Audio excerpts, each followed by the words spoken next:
जय श्री कृष्णा। राधे राधे। आज भादो मास के शुक्ल पक्ष की द्वादशी तिथि है। आज के दिन परिवर्तनी एकादशी या जल झूलनी एकादशी व्रत का पारण किया जाएगा। यानी जिन भक्तों ने कल परिवर्तनी एकादशी का व्रत रखा था वे आज ही अपना व्रत खोलेंगे। परिवर्तनी एकादशी व्रत पारण का समय रहेगा 4 सितंबर गुरुवार को सुबह 10:32 से सुबह 10:50 और दूसरा मुहूर्त होगा दोपहर 1:36 से दोपहर 4:07 के बीच में। आज का दिन बड़ा ही शुभ और मंगलकारी है। एकादशी के व्रत के पारण के दिन तुलसी माता और लक्ष्मी माता की कथाओं को सुनने से ही व्रत पूर्ण माना जाता है और भक्तों की समस्त मनोकामनाएं पूर्ण होती हैं। तो जिन लोगों ने व्रत नहीं भी रखा है उन्हें भी द्वादशी के दिन तुलसी माता की कथाओं को सुनने से धन संपत्ति और अनंत शुभ फलों की प्राप्ति होती है। तो आइए भगवान श्री लक्ष्मी नारायण जी के चरणों का ध्यान करते हुए इन कथाओं को सुनते हैं। बोलिए श्री राधे कृष्ण भगवान की जय। आइए सुनते हैं तुलसी माता की संपूर्ण कथाएं।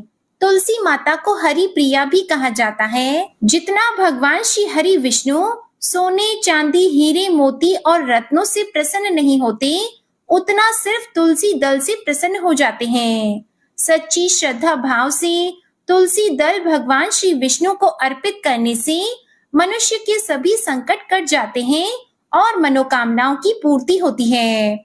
शास्त्रों के अनुसार एकादशी के दिन तुलसी जी में कभी भी जल नहीं चढ़ाना चाहिए क्योंकि तुलसी महारानी स्वयं एकादशी का निर्जल व्रत रखती हैं। लेकिन द्वादशी के दिन व्रत के पारण के समय तुलसी माता को जल अवश्य चढ़ाना चाहिए और पूरे विधि विधान से पूजा पाठ करके उनकी कथाओं को सुनकर ही अपना व्रत खोलें। एक बुढ़िया माई तुलसी जी को सींचती थी और कहती थी, हे तुलसी माता सत की दाता, मैं तेरा बिरला सींचती हूँ। मुझे बहू दे, पीतांबर की धोती दे, मीठा मीठा घास दे, वैकुंठा में वास दे, चटक की चाल दे, पटक की मोत दे, चंदन का काट दे, रानी सा राज दे, दाल भात का भोजन दे, 11 की मौत दे, कृष्ण जी का कंधा दे।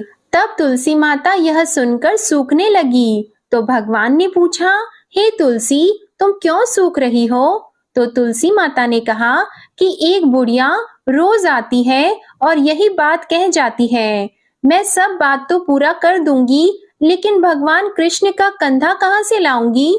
तो भगवान बोले, जब वो मरेगी तो मैं अपने आप कंधा दे आऊंगा, तू बुढ़िया माई से कह देना।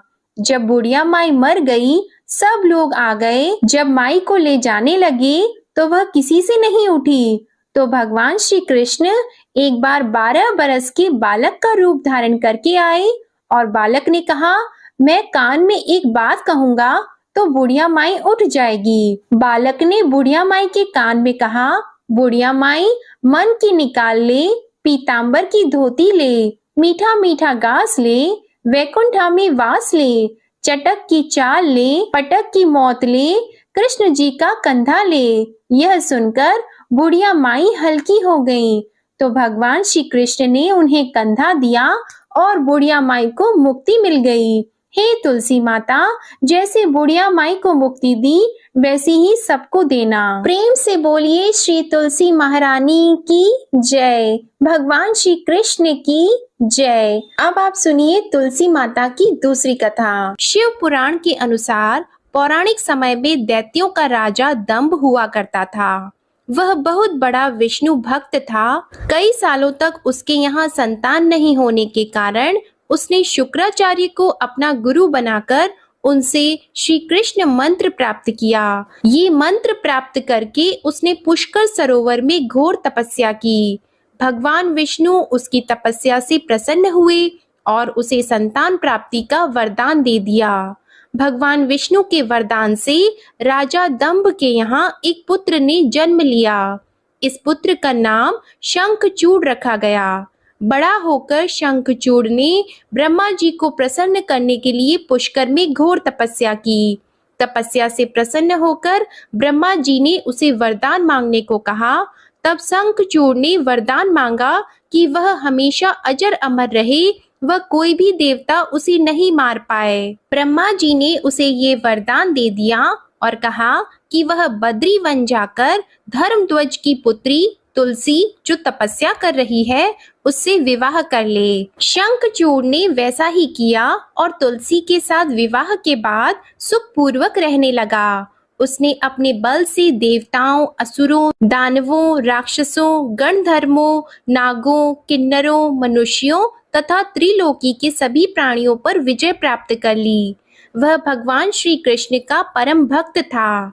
शंखचूड़ के अत्याचारों से सभी देवता परेशान होकर ब्रह्मा जी के पास गए और ब्रह्मा जी उन्हें भगवान विष्णु के पास ले गए।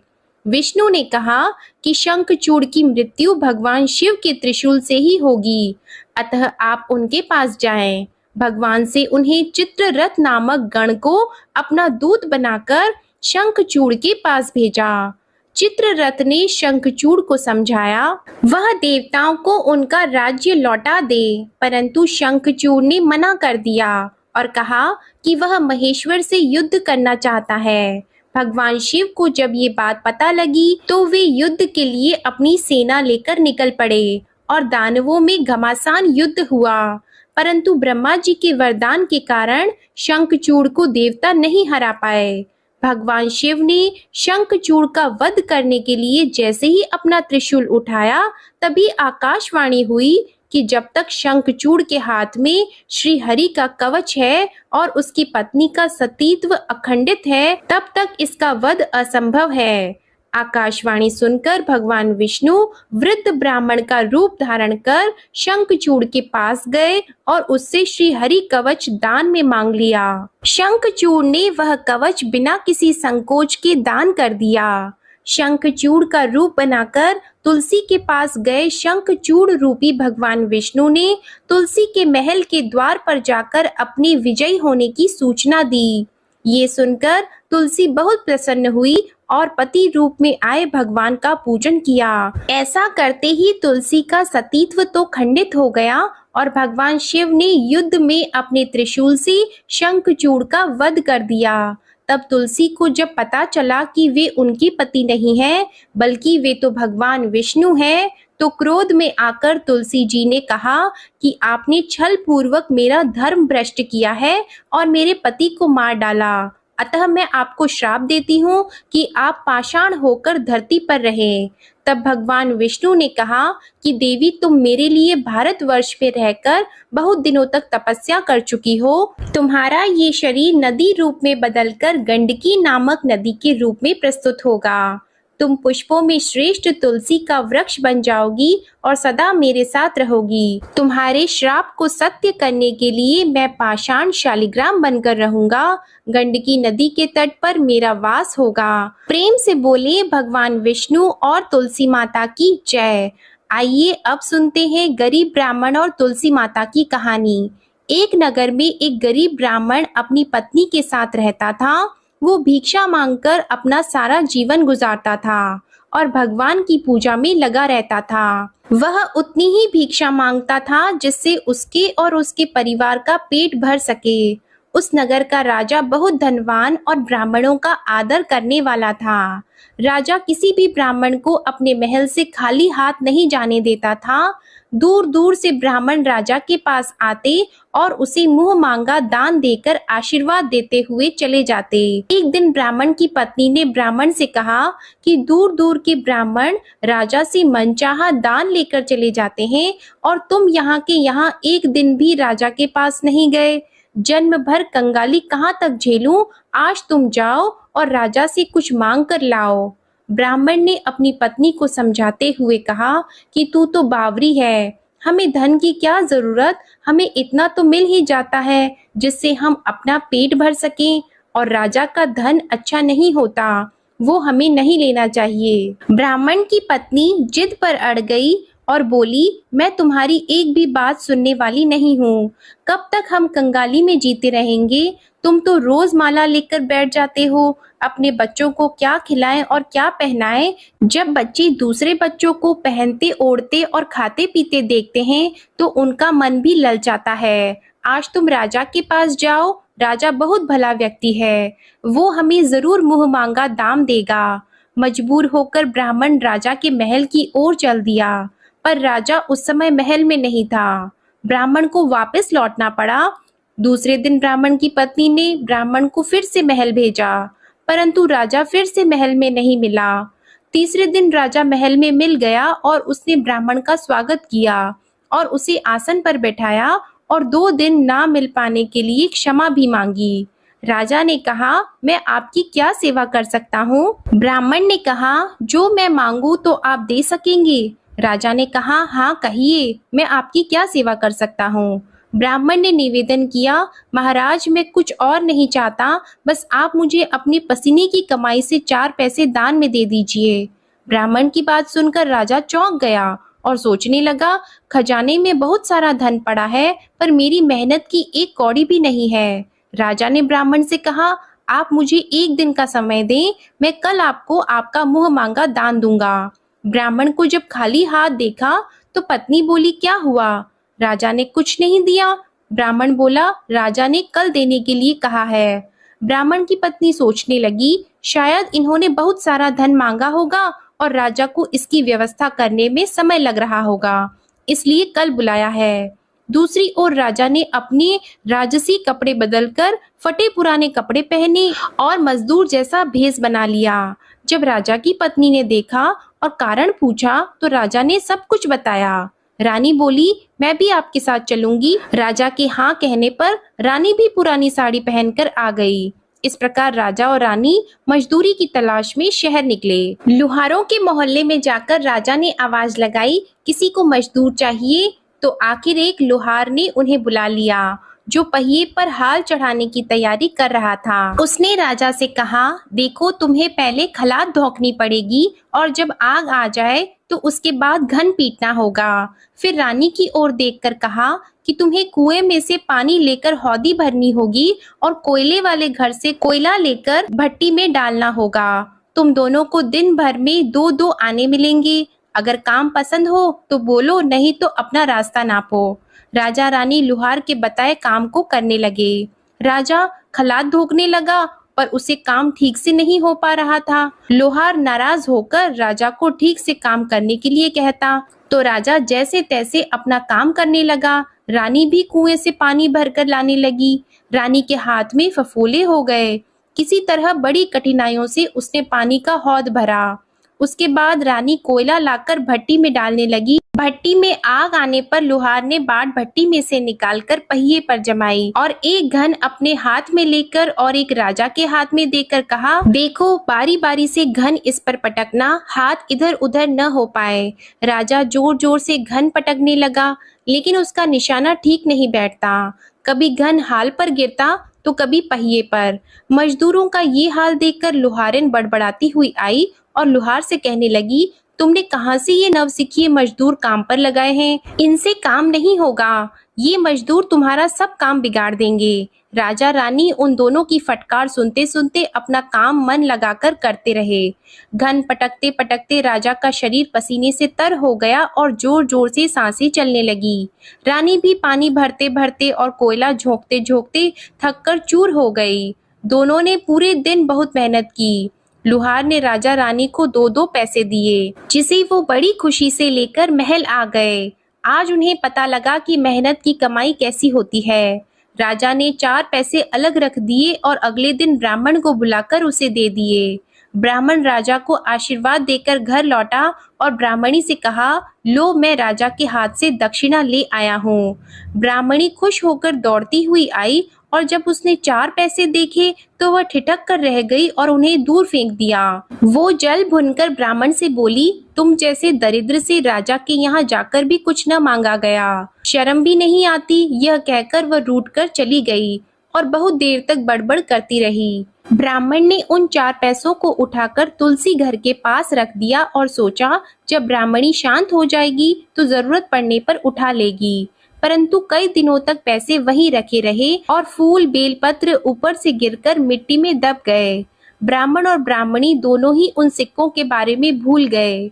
कुछ दिनों बाद तुलसी घर में 4 पौधे उगे। चारों पौधे बहुत सुंदर थे। ये देखकर ब्राह्मणी रोज उनमें पानी डालती। 4 महीने बाद वह पौधे बड़े हो गए और उनमें फूल लगने लगे। फूल सूखने पर इनसे मोती झड़ने लगे। ब्राह्मण और ब्राह्मणी ने कभी मोती नहीं देखे थे। वो समझे कि कोई बीज है।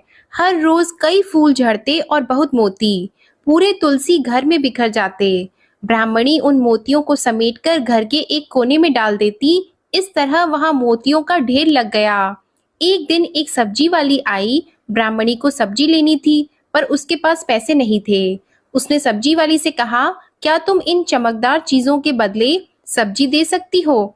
सब्जी वाली ने देखा तो वो पहचान गई कि ये तो मोती है। उसने खुशी खुशी ब्राह्मणी को उन मोतियों के बदले उसकी मनपसंद सब्जी दे दी।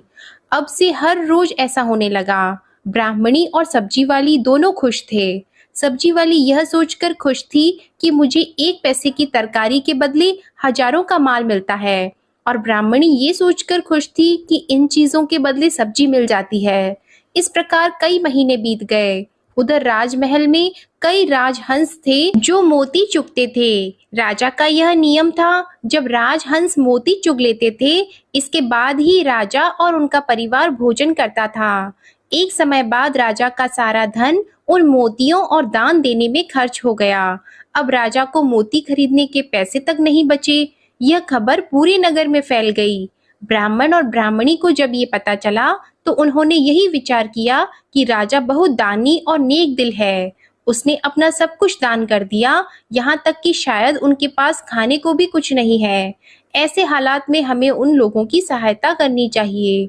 तो ब्राह्मण ने कहा, अगर तू कहे तो इसमें से कुछ बीज राजा को दे दूं। तो ब्राह्मणी कहती है, इससे सब्जी और खाने की चीजें मिल जाती है। ब्राह्मणी ने कहा, हाँ, मैं रोज इसके बदले सौदा लिया करती हूँ।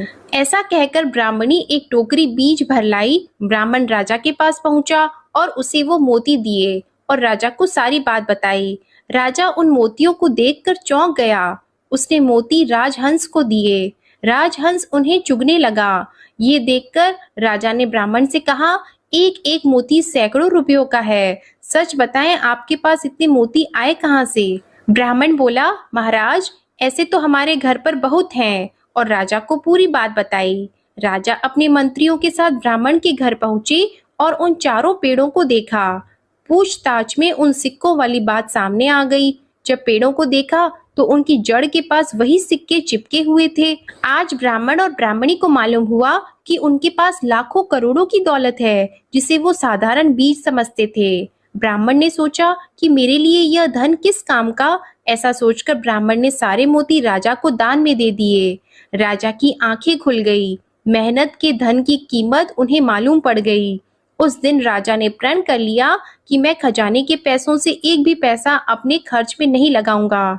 अपना खर्च मेहनत करके चलाऊंगा। खजाने और ब्राह्मण के दान से राजा ने जनता के हित में कई धर्म कार्य शुरू किए। तुलसी माता की कथा समाप्त होती है। प्रेम से बोलिए माँ तुलसी जी की जय। आइए अब तुलसी माता की दूसरी कथा को सुनते हैं। इस कथा को सुनने से एकादशी के व्रत का संपूर्ण फल मिल जाता है। किसी समय एक कुटुंब में ननद तथा भाभी साथ साथ रहती थी। ननद का विवाह अभी नहीं हुआ था। वह तुलसी के पौधे की बहुत सेवा किया करती थी, लेकिन उसकी भाभी को यह सब बिल्कुल भी पसंद नहीं था। जब कभी उसकी भाभी को अत्यधिक क्रोध आता, तब वह उसे ताना देते हुए कहती कि जब तुम्हारा विवाह होगा तो मैं तुलसी ही बारातियों को खाने को दूंगी, और तुम्हारे दहेज में भी तुलसी ही दूंगी। कुछ समय बीत जाने पर ननद का विवाह पक्का हुआ। विवाह के दिन भाभी ने अपने कथन अनुसार बारातियों के सामने तुलसी का गमला फोड़ दिया और खाने के लिए कहा। तुलसी की कृपा से वह फूटा हुआ गमला अनेकों स्वादिष्ट पकवानों में बदल गया। भाभी ने गहनों के नाम पर तुलसी की मंजरी से बने गहने पहना दिए। वह सब भी सुंदर सोने जवाहरात में बदल गए। भाभी ने वस्त्रों के स्थान पर तुलसी का जनेऊ रख दिया। वह रेशमी तथा सुंदर वस्त्रों में बदल गया। ननद की ससुराल में उसके दहेज की बहुत प्रशंसा की गई। यह बात भाभी के कानों तक भी पहुंची। उसे बहुत आश्चर्य हुआ। उसे अब तुलसी माता की पूजा का महत्व समझ आ गया। भाभी की एक लड़की थी। वह अपनी लड़की से कहने लगी कि तुम भी तुलसी माता की सेवा किया करो, तुम्हें भी बुआ की तरह फल मिलेगा। वह जबरदस्ती अपनी लड़की से सेवा करने को कहती, लेकिन लड़की का मन तुलसी सेवा में नहीं लगता था। लड़की के बड़े होने पर उसके विवाह का समय आता है, तब भाभी सोचती है कि जैसा व्यवहार मैंने अपनी ननद के साथ किया था, वैसा ही मैं अपनी लड़की के साथ भी करती हूँ, तो यह भी गहनों से लद जाएगी और बारातियों को खाने में पकवान मिलेंगे। ससुराल में इसे भी बहुत इज्जत मिलेगी। यह सोचकर वह बारातियों के सामने तुलसी का गमला फोड़ देती है, लेकिन इस बार गमले की मिट्टी मिट्टी ही रहती है। मंजरी तथा पत्ते भी अपने रूप में ही रहते हैं। जनेऊ भी अपना रूप नहीं बदलता है। सभी लोग और बारातियों द्वारा भाभी की बुराई की जाती है। लड़की के ससुराल वाले भी लड़की की बुराई करते हैं।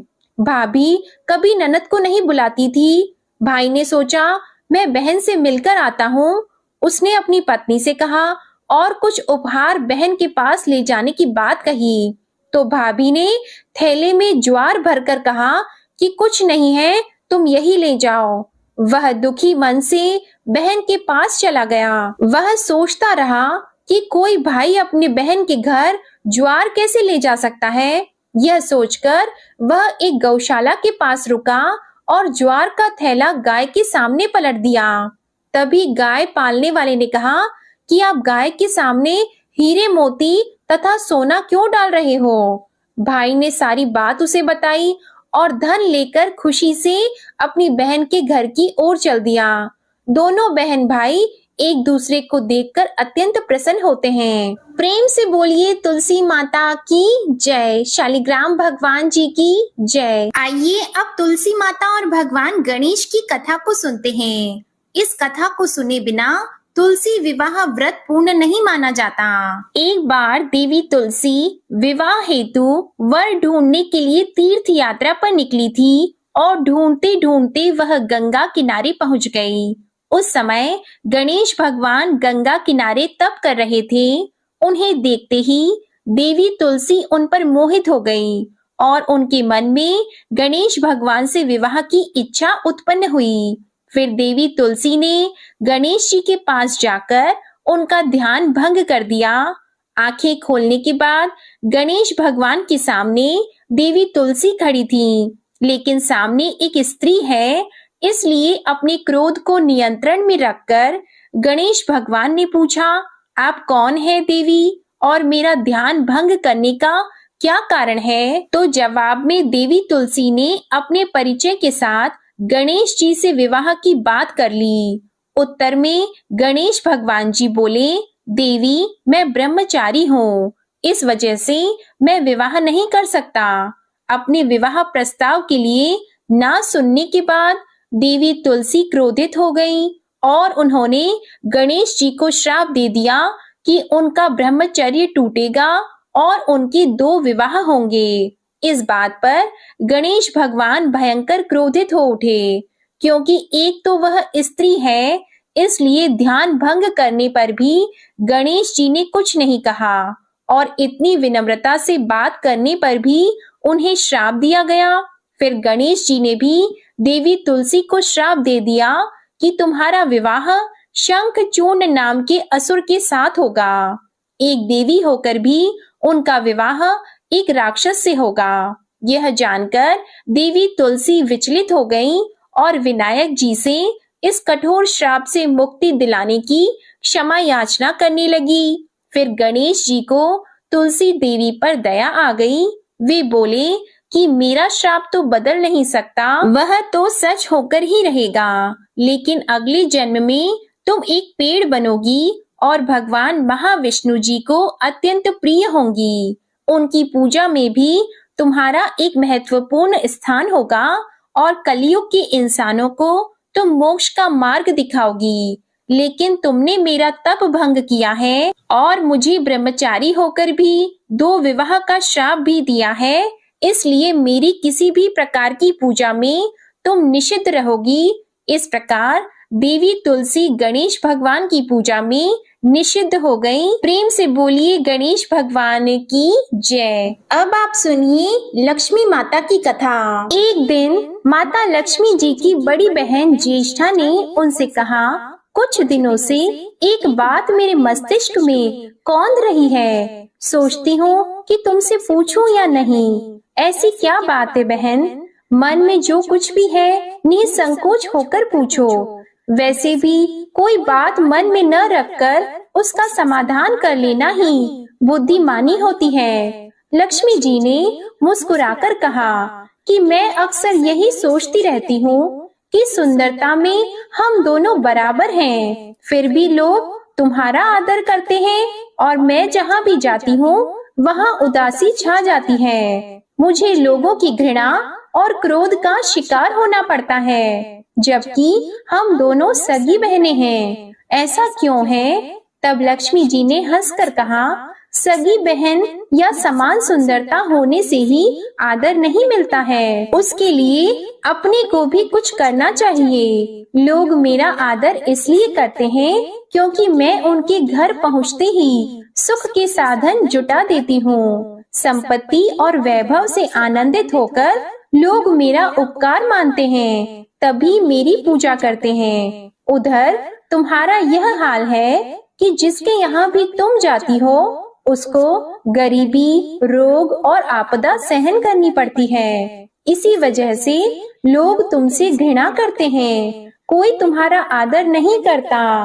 आदर पाना है तो दूसरों को सुख पहुँचाओ। ज्येष्ठा को लक्ष्मी जी की बात चुभ गई। उन्हें लगा कि लक्ष्मी को अपनी महिमा का अभिमान हो गया है। उन्होंने तड़प कर कहा, लक्ष्मी तुम मुझसे हर बात में छोटी हो, अवस्था में भी छोटी हो और प्रभाव में भी छोटी हो। मुझे उपदेश देने का भी विचार न करो। अगर तुम्हें अपने वैभव का अहंकार है तो मेरे पास भी अपना एक प्रभाव है। मैं जब अपनी पर आ जाऊं तो तुम्हारे करोड़पति भक्त को भी पल भर में भिखारी बना दूं। लक्ष्मी जी को हंसी आ गई और वे कहने लगी, बहन तुम बड़ी हो इसलिए कुछ भी कह लो, लेकिन जहाँ तक प्रभाव की बात है मैं तुमसे कम नहीं हूँ। जिसको तुम भिखारी बनाओगी उसे मैं दूसरे दिन ही रंक से फिर राजा बना दूंगी। मेरी महिमा का अभी तुम्हें पता ही कहाँ है और तुम्हें भी मेरी महिमा का पता ही नहीं है।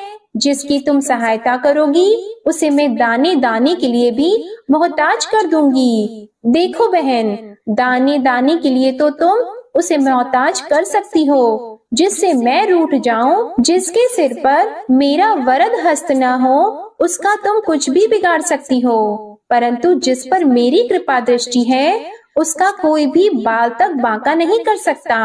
अगर तुम अपना प्रभाव दिखाने को इतनी ही उतावली हो रही हो तो कल अपना प्रभाव दिखाकर देख लेना।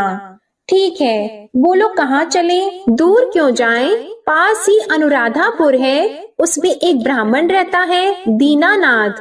वह रोज मंदिर में पूजा करने जाता है और मेरा पक्का भक्त है। उसी पर हमें अपनी अपनी महिमा दिखानी है। ज्येष्ठा को बहुत ही ताव आ गया।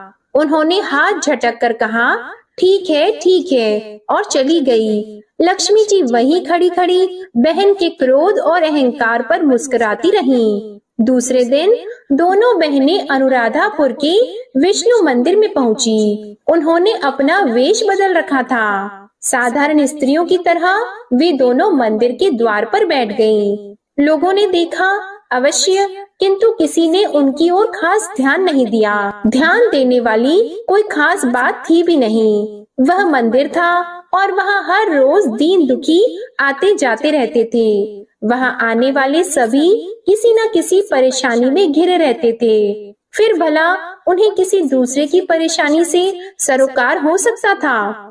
थोड़ी देर बाद वहाँ दीनू पंडित आया। दोनों बहनों की नजरें उस पर जम गईं। पूजा करके जब वह लौटने लगा तो ज्येष्ठा ने कहा, लक्ष्मी वह तुम्हारा भक्त आ रहा है, बन पड़े तो कोई सहायता करो। हाँ करती हूँ कहकर लक्ष्मी जी ने एक पोला बांस दीनू के रास्ते में रख दिया जिसमें मोहरें भरी हुई थी। ज्येष्ठा ने बांस को छूकर कहा, अब तुम मेरा प्रभाव भी देख लेना। पूजा करके लौट रहे दीनू ने रास्ते में पड़ा हुआ वह बांस का टुकड़ा उठा लिया। उसका विचार था कि वह किसी काम आ जाएगा। घर में 100 जरूरतें होती हैं। अभी वह पंडित कुछ आगे ही बढ़ा था कि उसे एक लड़का मिला। लड़के ने पहले पंडित जी से राम राम की, फिर बड़ी ही नम्रता से बोला, पंडित जी, मुझे अपनी चारपाई के लिए बिल्कुल ऐसा ही बांस चाहिए। दादाजी ने यह कहकर भेजा है कि जाओ बाजार से ले आओ। ऐसा बांस पंडित जी कहाँ मिलेगा? दीनू ने कहा, मैंने मोल नहीं लिया, रास्ते में पड़ा था सो उठा लाया। लो, तुम्हें जरूरत है तो तुम ही रख लो, वैसे बाजार में 1 रुपए से कम का नहीं है। तब लड़के ने चवन्नी देते हुए कहा, मगर मेरे पास तो यह चवन्नी ही है पंडित जी, अभी तो आप इसे ही रखिए, बाकी 12 आने शाम को दे जाऊंगा। पंडित जी खुश थे कि बिना किसी हील हुज्जत के रुपया कमा लिया। दीनू पंडित ने चवन्नी लेकर बांस लड़के को दे दिया और वह चवन्नी अपनी डोलची में रख दी। मंदिर के पास खड़ी दोनों देवियां यह सारी लीला देख रही थी। तो ज्येष्ठा ने कहा, लक्ष्मी, देखा तुमने, तुम्हारी इतनी सारी मोहरें मात्र एक चवन्नी में बिक गईं। और अभी क्या, यह चवन्नी भी तुम्हारे भक्त के पास नहीं रुकेगी। चलो उसके पीछे चलते हैं और देखते हैं क्या होता है। दोनों बहनें दीनू के पीछे पीछे चलने लगी। एक तालाब के पास दीनू ने डोलची रख दी और कमल के फूल तोड़ने लगा। उसी बीच एक चरवाहे का लड़का आया और डोलची में रखी हुई चवन्नी लेकर भाग गया। दीनू को पता ही नहीं चला। फूल तोड़कर वह अपने घर चलने लगा। इतने में वही लड़का आता हुआ दिखाई दिया जिसने चवन्नी देकर उससे बांस ले लिया था। करीब आकर वह बोला, पंडित जी, यह बांस तो बहुत वजनी है। दादाजी ने कहा है कि कोई हल्का बांस चाहिए, इसकी चारपाई ठीक न होगी। यह लीजिए, आप अपना बांस वापस ले लीजिए। कहकर उसने बांस पंडित जी के हवाले कर दिया। दीनू ने बांस ले लिया, लेकिन चवन्नी तो डोलची में थी ही नहीं। तब उसने कहा, बेटा, चवन्नी तो कहीं गिर गई, तुम मेरे साथ घर चलो, वहाँ दूसरी दे दूंगा। इस समय मेरे पास एक भी पैसा नहीं है, तब आप जाइए, मैं शाम को आकर घर से ले लूंगा। यह कहकर लड़का अपनी राह लौट गया। बांस फिर से पंडित जी के ही पास आ गया और लक्ष्मी जी हौले से मुस्कुराईं। उनको इस प्रकार मुस्कुराते देखकर ज्येष्ठा मन ही मन जल उठी। वह बोली, अभी तो खेल शुरू ही हुआ है, देखती चलो मैं इसे कैसे तिगनी का नाच नचाती हूँ। दीनू बेचारा इन सब बातों से बेखबर अपनी ही धुन में आगे बढ़ा चला जा रहा था। उसे क्या पता था कि वह शतरंज का मोहरा बना हुआ है। वह तो धूप छांव की भांति दोनों बहनों का प्रभाव सहता चुपचाप चला जा रहा था। आगे चलकर गांव का एक अहीर मिला। उसने दीनू को चवन्नी वापस करते हुए बताया, पंडित जी, मेरा लड़का आपकी डोलची से यह चवन्नी उठा लाया था। यह बड़ा ही शैतान है। मैं आपकी वही चवन्नी लौटाने आया हूँ। हो सके तो उस शैतान को माफ कर दीजिएगा। दीनू ने आशीर्वाद देकर चवन्नी ले ली और प्रसन्न मन से उस लड़के को पुकारने लगा, जो शाम को घर आकर चवन्नी लेने की बात कहकर लौटा जा रहा था। आवाज सुनकर लड़का लौट आया। अपनी चवन्नी वापस पाकर वह भी प्रसन्न हो गया। दीनू पंडित निश्चिंत मन से घर की ओर बढ़ने लगा। उसके एक हाथ में पूजा की डोलची थी और दूसरे में वही 5 हाथ का लंबा बांस। राह चलते दीनू पंडित सोच रहा था, बांस तो काफी वजनी है तो मजबूत भी होगा क्योंकि ठोस है। इसे दरवाजे के छप्पर में लगा दूंगा, कई साल के लिए बल्ली से छुटकारा मिल जाएगा। तब ज्येष्ठा को उसके विचार पर क्रोध आ गया।